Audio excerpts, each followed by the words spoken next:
Я Давид. Итак, друзья, в ноябре 2024 года в оккупированной Абхазии произошла революция. Свержение так называемого президента Бжани.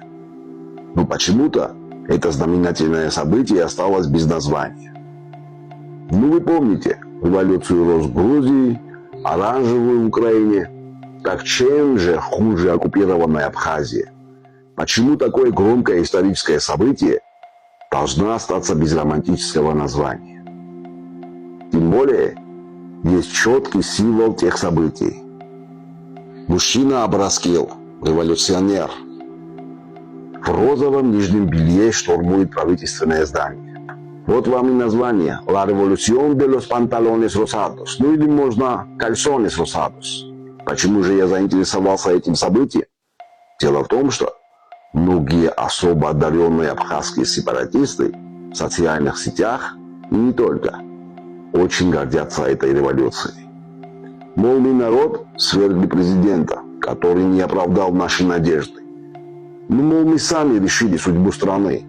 Но оказалось, что решили не они, а рубильник в Сочи. Коротким обзором тех событий посмотрим, если повод для гордости у тех особо одаренных сепаратистов.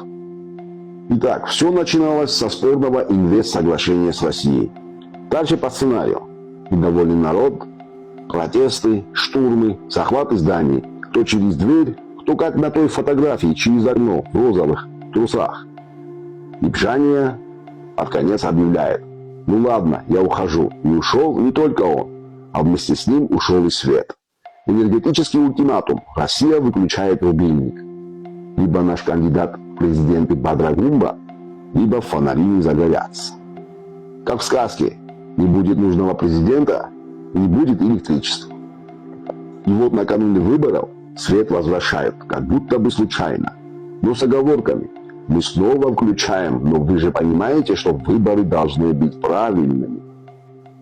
Итак, по учебнику в марте 2025 года в так называемых президентских выборах побеждает так называемый вице-президент Бадра Гумба.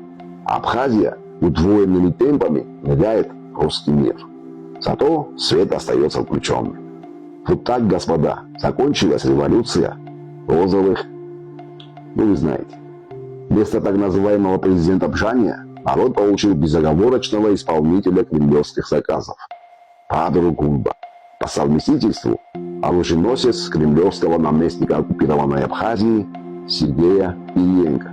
Ну что, особо одаренные, зато нас там нет, и вас там скоро не будет. Об этом ваш стратегический союзник уже заботится. Азия, Не Россия. Это Россия.